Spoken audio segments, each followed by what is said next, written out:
જેતપુર સ્થાનિક સ્વરાજ્યની ચૂંટણીમાં તાલુકા પંચાયતમાં કુલ 20 સીટ ઉપર 77 ઉમેદવારોએ ફોર્મ ભરેલ. આજે ફોર્મ ચકાસણી દરમિયાન 11 ફોર્મ અમાન્ય થયેલ. જિલ્લાની પેઢલા સીટની મેવાસા તાલુકાના આમ આદમી પાર્ટીના ઉમેદવાર ગીતાબેન રાજેશભાઈ હિરપરાનું ફોર્મ રદ થયેલ. મેવાસા તાલુકાના આમ આદમી પાર્ટીના ગીતાબેન હિરપરાનું મેન્ડેટ ફોર્મમાં ટેકનિકલ ખામી હોય તેમને લઈને તેમનું ઉમેદવારી પત્ર રદ થયું. ખીરસરા તાલુકા સીટ ઉપર કોંગ્રેસના પ્રભાબેન કોરાટને કોંગ્રેસ મેન્ડેટ આપતા કોંગ્રેસમાંથી અમાન્ય ફોર્મ થયેલ, જ્યારે અપક્ષમાંથી પ્રભાબેન કોરાટનું ફોર્મ માન્ય થયેલ. જેતપુર તાલુકા પંચાયતની 20 સીટમાંથી 77 ફોર્મ ભરાયેલ, જેમાં 11 અમાન્ય થયેલ અને 66 ઉમેદવારોના ફોર્મ માન્ય ગણાયેલ.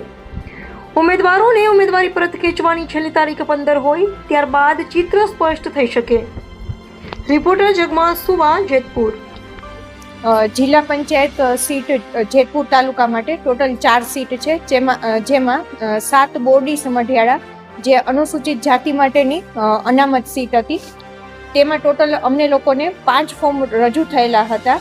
માન્ય પક્ષ તરફથી ટોટલ 4 ફોર્મ અને અપક્ષ તરફથી 1 ફોર્મ રજૂ થયેલ હતું, જેમાં માન્ય પક્ષ ભારતીય જનતા પાર્ટી તરફથી 1 ફોર્મ રજૂ થયેલું અને 1 ફોર્મ માન્ય થયેલ છે. આમ આદમી પાર્ટી તરફથી 1 ફોર્મ રજૂ થયેલું અને 1 ફોર્મ માન્ય થયેલ છે. કોંગ્રેસ પક્ષ તરફથી અમને 2 ફોર્મ રજૂ થયેલા હતા અને 1 ફોર્મમાં મેન્ડેટ મળેલ હોવાથી તે માન્ય થયેલ છે, અને અપક્ષ તરફથી 1 ફોર્મ રજૂ થયેલ હતું અને 1 ફોર્મ માન્ય થયેલ છે. નામવાર જોઈએ તો 7 બોરડી સમઢિયાળા સીટ માટે અમિતકુમાર મનોજભાઈ ગોહેલ ભારતીય જનતા પાર્ટી પક્ષ ફોર્મ માન્ય થયેલ છે. મનોજકુમાર પુંજાભાઈ પારધી આમ આદમી પાર્ટી માન્ય પક્ષ તરફથી 1 ફોર્મ રજૂ થયેલ છે, માન્ય થયેલ છે. લવજીભાઈ ભીખાભાઈ જેઠવા ભારતીય રાષ્ટ્રીય કોંગ્રેસ પક્ષ તરફથી રજૂ થયેલ અને તેમનું ફોર્મ માન્ય થયેલ છે.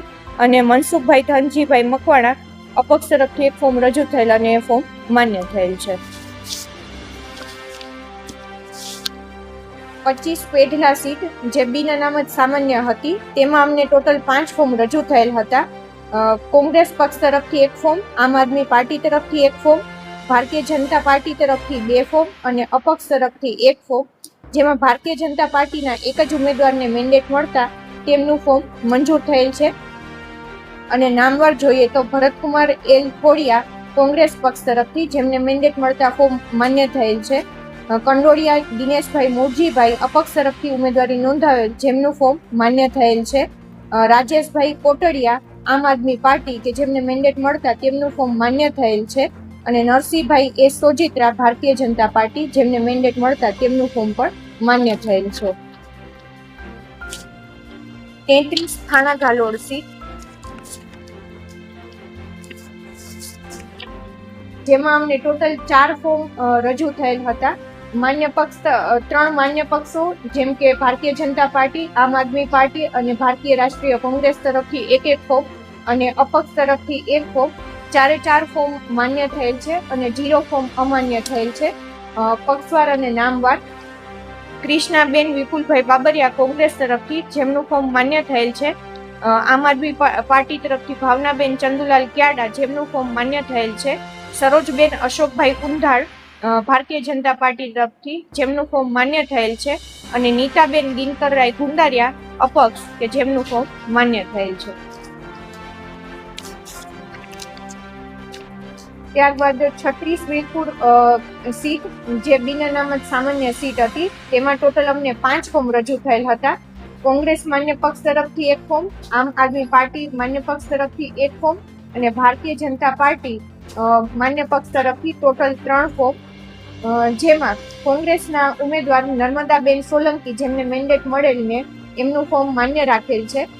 આમ આદમી પાર્ટીના ઉમેદવાર મહેશભાઈ એલ કોટડિયા, જેમને મેન્ડેટ મળતા તેમનું ફોર્મ માન્ય રાખેલ છે. અને ભારતીય જનતા પાર્ટી તરફથી ઉમેદવારી નોંધાવનાર દીપકભાઈ બી ગાજીપરા કે જેમને પણ મેન્ડેટ મળેલ છે, તો એમના ફોર્મને માન્ય રાખેલ છે. 36 વીરપુર સીટમાં આમ ટોટલ 5 ફોર્મમાંથી 3 ફોર્મને માન્ય રાખેલ છે, જેમને મેન્ડેટ મળેલા છે. બાકી 2 ફોર્મને મેન્ડેટ ન મળતા અમાન્ય કરેલ છે. કુલ છે તે કેટલા અમાન્ય થયા અને કેટલા માન્ય? ટોટલ અમને 19 ફોર્મ રજૂ થયેલ હતા જિલ્લા પંચાયત સીટમાં અને અમાન્ય થયેલા છે ટોટલ 4. માન્ય થયેલ 15. તો બધું ફોર્મ તપાસનું અંતિમ દિવસ છે, કેટલા ફોર્મ માન્ય ગણાય છે, કેટલા ફોર્મ રિજેક્ટ કરવાના? મારી પાસે હું 10 સીટનો આરો છું. એમાંથી મારી પાસે અત્યાર સુધીમાં 40 ફોર્મ આવ્યા હતા. એમાં 30 ફોર્મ માન્ય છે અને 10 ફોર્મ અમાન્ય છે. કોઈ આમ આદમી પાર્ટીના ઉમેદવારનું પણ ફોર્મ રદ થયું છે, કઈ બેઠક છે અને શા કારણે રદ થયું? 10 મેવાસા બેઠક છે અને એમણે એમનું જે પાર્ટીનું મેન્ડેટ રજૂ કરવું જોઈએ એ મેન્ડેટ એણે નિયત સમયમાં રજૂ કર્યું નથી. એટલે મેન્ડેટરી છે કે પાર્ટીઓએ એમને મેન્ડેટ રજૂ કરવું પડે. એ કારણોસર મેવાસા સીટમાં એક એમનું આમ આદમી પાર્ટીનું ફોર્મ રદ અને બાકીના જે 9 ફોર્મ રદ થયા છે એ ડમી ઉમેદવાર તરીકે જે તે પાર્ટીએ ભાજપ અને કોંગ્રેસે ડમી તરીકે કર્યા હોય એટલે એમાં મેન્ડેટ ના હોય એટલે એ રીતે રદ.